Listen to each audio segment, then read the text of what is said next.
Today is May 29th, 1982. I'm Opal Garrity of Oklahoma City, and I'm taping at the Osage County Fairgrounds in Pawhuska, Oklahoma, for Living Legends of the Oklahoma Historical Society and Oklahoma Christian College.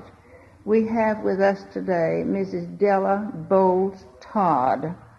And where do you live?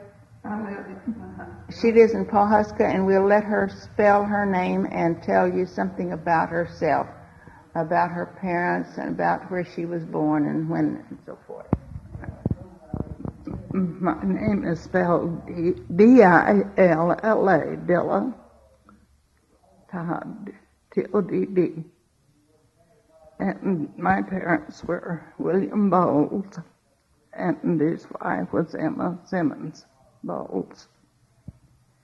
And I was born on Pine Creek on the same place that Lewis Tinker lived at that time, and is now owned by Bob Stanley. His mother was Lewis's daughter.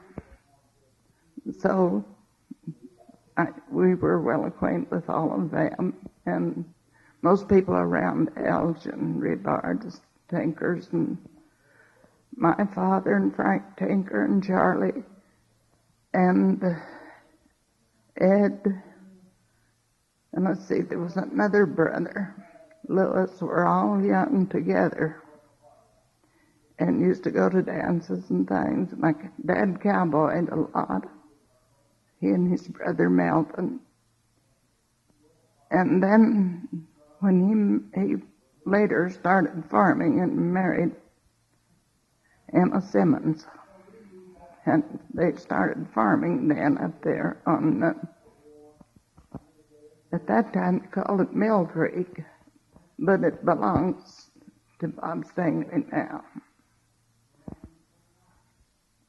I don't think the place where, yes, I assume it was part of the Tinker land. And I can remember good many things about that in Buck Creek, and the water was pretty high once when my folks lived there. I almost came over the bank, and they all went up on the hill, but my father, he stayed to watch things, and they all worried about him. And when he cowboyed, he worked for G.M. Carpenter, and the Carpenter Ranch is where the Barn Chapman Ranch is now, as near as I can tell. I have a picture that looks like that area of my uncle and a group of the cowboys and a bunch of cattle. And my brother, our oldest brother, died while they lived on Pond Creek and was buried at Elgin. And I have a brother older than myself, Charlie Boles. He's here today. And we used to visit the Ed Tinker family a lot. Ed's wife and my mother were own cousins. And after my mother died, I went to live with my grandparents down by Winona when it was open country. No town at all there. The railroad hadn't come through yet. And I remember seeing it, and they established a little store and post office at Winona, as well as the station for the men to stop that worked on the road and the section hands. And that was all that was there. It was lovely prairie country, and we rode horseback or in the buggy wherever we went. And I remember visiting people over near what we call the Twin Mountains. And we climbed up on top of one and played around and had a big time. And we stopped at Henry Pratt's, the Chief Henry Pratt. He was a magnificent specimen of Indian, I thought. They wore their colorful blankets and shirts and the type of trousers they wore then. And traveled the Indians went to payment those days. They had to go to Pawhuska to collect their annuity, and a lot of them came to our house and would stop to drink at our well and camp even. And sometimes they come to buy watermelon, sweet potatoes for my grandfather. He was great to raise a big garden, so we knew a lot of them. And Jack Whittler used to pick me up and sit me on his knee and trot and sing the Indian song to me, which I can't repeat. And in going to Hominy, we went through Monkey's Base camp, and very often my grandfather pulled off the road and stopped and talked to him a while. He seemed to know so many of them. And they would spread their blankets on the ground and sit on those. I can remember seeing some squaws in the creek bathing with a barb. So they still had all their clothes on, so people didn't strip off to go bathing. And they were rubbing that soap around over them through their clothing. What creek was that? As I remember, it was Barber Creek. Barber Creek. I could be mistaken. It might have been Hominy Creek, because I wasn't very big. But we used to trade the old Pioneer store, but they call it the Hominy Trading Company then. When I was small, it was down near the bank of the creek. When the railroad came through, they moved it up at the present location. And we knew a lot of people around Hominy and Winona and Pawhuska all the way to Elgin.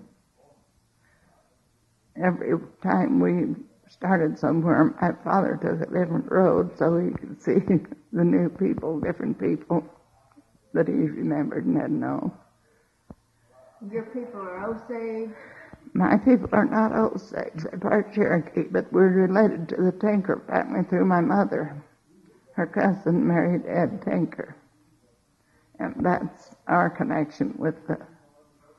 I have a son-in-law who's part Osage.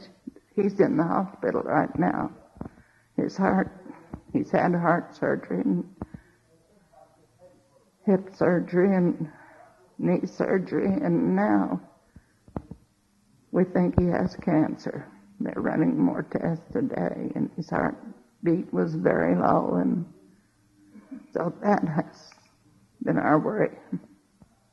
His name is Gerald Hill. His mother was Lee Bollinger, who married Ellis Hill, and they lived near Bollinger home, I guess was in Bollinger. And she had land in that area. And she had a beautiful home which was sold after her death. And were there lots of Cherokees who lived in the same area as the Osages? Were the two mixed? No, the Osages, the Cherokees were not here. My grandfather's ancestor married a Cherokee, a chief's daughter, we were told, in Kentucky. And my grandfather was born there, but they later moved to Missouri. And my grandmother, born in Tennessee, came on a wagon train when she was 18. And I've heard grandfather tell about working at the charcoal mills, which there's still large ones going in Missouri. We saw one just the other day. And it's a beautiful country there. But they decided to come on first to Kansas, and they were around Chautauqua, and I think that's where they met with the Tinkers and a good many more of the Indians. Yeah, that about enough for me. Well, how about your immediate family now? Do you have your husband? Do you have a husband and children? And passed away. Okay.